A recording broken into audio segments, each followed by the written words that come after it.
This time, I'm going to discuss about the updated or the revised, or shall we say, the new module.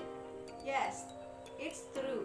You heard it from me that the new module will be introduced starting the semifinals down to the finals, or the second half of the semester. But don't worry. Rest assured, this module is easy to understand the way I see it.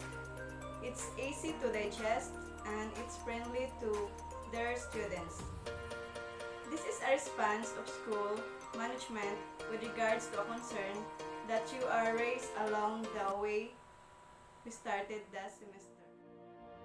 So, let's start the two module, and of course, if you are going to take a look and you can see there is a big difference, not just the color of course. You can see that the updated module or the latest module that we will be using for the second half of the semester is much of course interesting and having its own color, but then again it's not just about the color but the content. So we will discuss this time. I will discuss to you each and every portion of the updated or the revised module. So with the new module, you will see as still the same on the previous module that you have used, but still I'm going to discuss and orient you. As I mentioned, in every aspect or the features of the latest module or the revised module that you will be using. So, you have there the course code. The course code is an often numerical that is assigned to a certain course or a subject, and it is provided to you upon completing the enrollment process during the start of the semester. And on the other side of the course code, you have the course title or what we call the subject title, the module number. Ikapila na ba ni siya nga module sa pagkakaron sugod sa pinaka-primero na module na gihatag sa inyuha? Date of the delivery will be scheduled on the week or the exact dates where these topics here will be delivered and will be discussed. And on the same time, tasks that are be given to you will also be subject for submission on the certain date of the delivery. And below that one, the good thing about this latest or the updated module, you have there the topics. So, mas klaro siya. Makita niyo diretso an 1, 2, 3 major topics that is going to be discussed by your teacher, instructor or professor or the specific week. And then, what are the expected outcomes that's on the other box that at the end is finishing of all this topic? What are the expected output or outcomes on the end of the students? Here, you are going to see and below topics and the learning outcomes, you will see the tools and materials. It's optional for the teacher to indicate the tools and the materials needed for learning process or the procedures depending on the topic that he or she will be. Below the topic and the learning outcomes, you will see now the big difference between the previous module to this present module that we will be using. And if you can see, naka-indicate daily ang inyong mga activities, meaning to say na mas klaro siya o mas users-friendly siya. That's the way I see it on my end. On the way I understand it, mas user-friendly siya compare sa imuhang or sa atuang previous module. This one stipulate ang imong things to do, things to achieve, and now let's discuss about guided learning, supplemental learning activities, dependent learning, and assessment. By the way, students, dear learners, the guide learning, supplemental learning activities, dependent learning, and assessment, these things that I mentioned. Si teacher ang bahala, ibutang ni siya sa 5 ka adlaw na pagklase sa usa ka semana. Pagsemana sa online class or modular class. And siya ang bahala to arrange this one depending on its needs, depending sa strategy ni teacher, and depending on the topic na mo matter jud na always ang topic sa inyong i-discuss. So, I will explain one by one what is a guide learning, supplemental learning activities, dependent learning, and assessment. Again, usbon nako balik sa day 1 to 5. Si teacher bahala mag-arrange ani nila kung asa ang supplemental learning ibutang na adlaw, or maghatag ba si teacher og independent learning, or kanusa ba siya muhatag og assessment. Okay?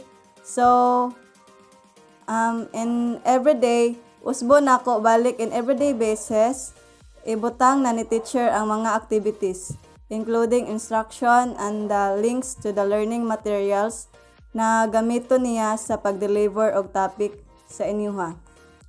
So, let's start with the guided learning. What is a guided learning? Guided learning indicates here the overview of the activity that you, their students, will be doing with the guide of your teacher. The idea here is that the teacher and the students is involved in their activity. So, let me give you the example of guided learning.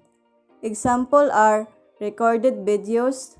Pwede si teacher mag-upload sa YouTube, or kung bugat ang file, and then ihatag lang niya ang links sa inyo ha, and dito niya i-discuss or through recorded video o ang topic ninyo. It could be also recorded audio, a recorded discussion with the aid of PowerPoint, video conference, discussion using OBS, Facebook Live can be also considered as a guided learning. Google Meet, while nag-Google Meet mo si teacher ang nag-discuss with the aid of PowerPoint. Pwede sad siya mag-send ahead of time o Word file kung asa naka-indicate ang lesson. And then, mag-Google Meet to back up the discussion para mas masabtan ninyo. And the other activities ninyo, pwede na in which nag-collaborate si students and guided ni teacher ang learning sa estudyante. So, that's what we call guided learning. Now, let's proceed to supplemental learning activities / materials. So, what is supplemental learning activities? Supplemental learning activities, this indicates her activities to reinforce and give more a little something extra to the lesson content intended for students who encounter difficulty in understanding the lesson. Meaning to say, kung medyo lisod ang topic, so ang estudyante na wala nakasabot, nag-inform siya ni teacher, better mag-inform mo ni teacher if ever kung dili mo makasabot. So, si teacher can prepare supplemental learning activities, and again, this is reinforcement para mas masabtan ninyo or para mas maintindihan yung lesson. So, to give you an example of supplemental learning activities, these are writing activities.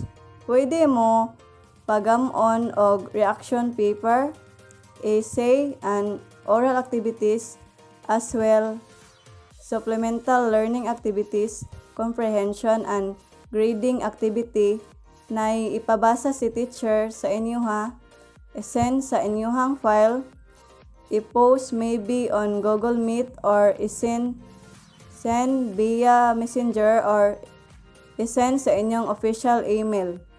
Ipabasa sa inyo ha, and there is corresponding questions or activities, and after that one, pwede sad si teacher maghatag og quiz to evaluate kung ang inyong ipabasa or reading activity nasabtan ba, and then or naapoy vocabulary.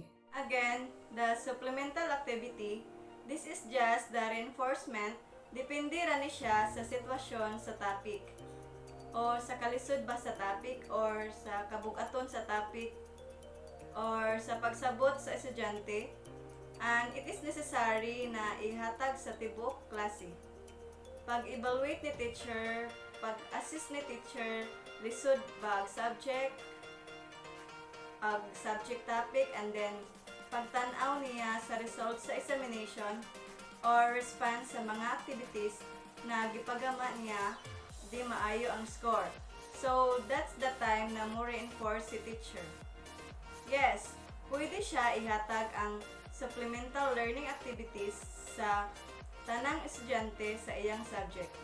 But if dili pod na estudyante na nakasabot na, okay ra, madala ra adtong mga estudyante na wala kaayo nakasabot, maong tagaan og focus ni teacher o tagaan ni teacher og supplemental learning activity.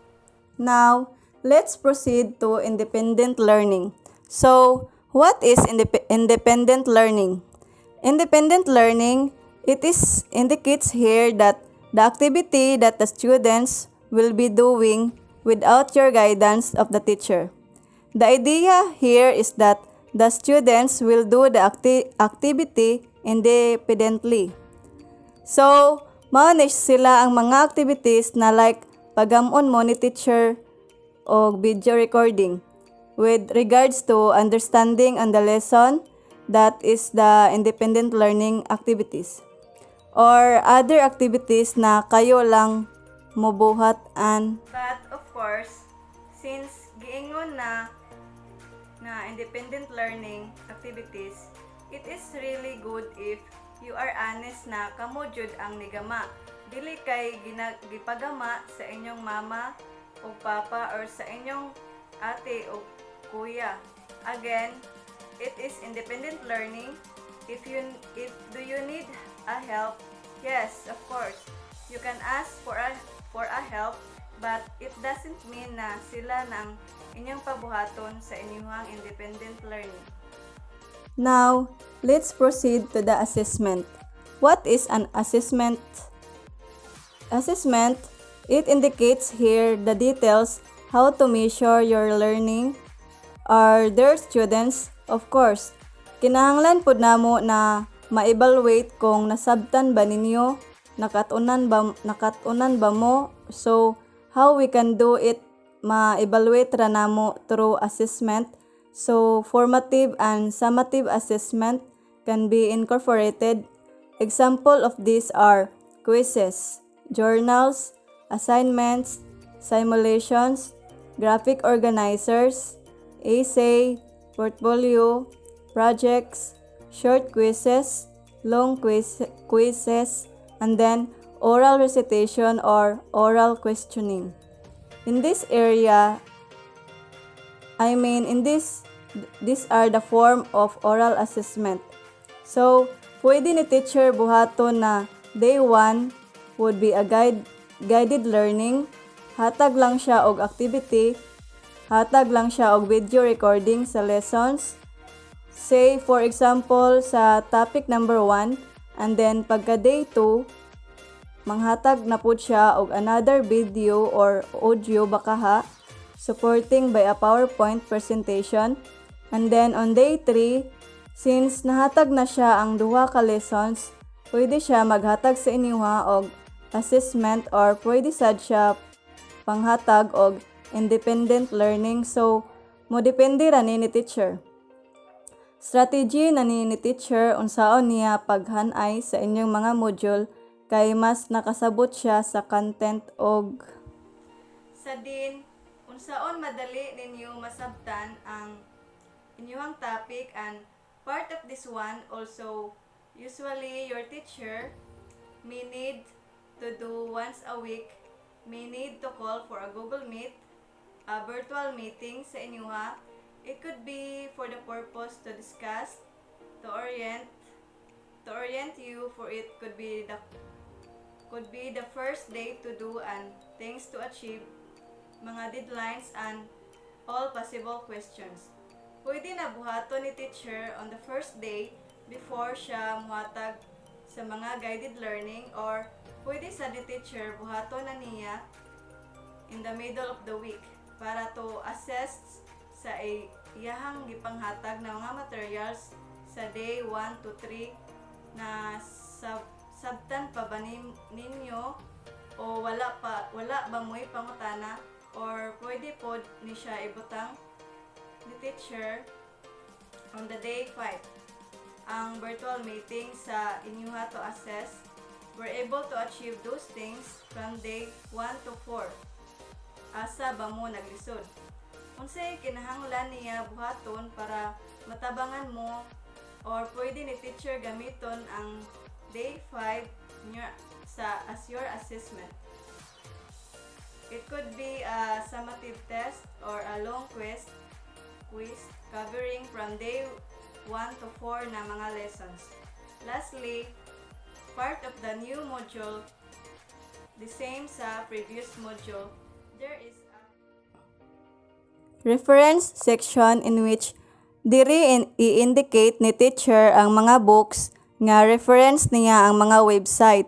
It could be an e-book na nakuha niya sa internet, or it could links sa mga YouTube and other avenues na asa siya nakuha ng reference, diri niya i-indicate sa reference section. So, maoto, dear learners, maoto ang bag-o ninyong karon nga module. So far, the way I see it, I know dili mo maglisod. The purpose that the school management provides this module for the sake of your dear students na dili mo maglisod primero sa tanan sa pagsabot sa mga learning materials na isend ni teacher, at the same time guided mo along the way. That's why details siya sa day 1 to 5, and if naamoy pangutana with regards to the module, please you can leave a message, or you can comment below, or you can approach to your teacher to further discussions with regards to this module or flexible learning na bago na atong gamiton from semi-final down to finals. Gamay na lang, hapit na pud ta mahuman sa semester, and I really salute you guys for the coverage, for the strength na misukol mo to try this new form of learning that we have. Of course, first time ni in this country we embrace this system of education. So, kabalo mi naglisod mo, naminaw mi sa inyong mga concern, at the same time gipangitaan og pamaagi how we can really solve this in a win-win situation, and manginaot mi nga walay mo give up, laban lang. Thank you for watching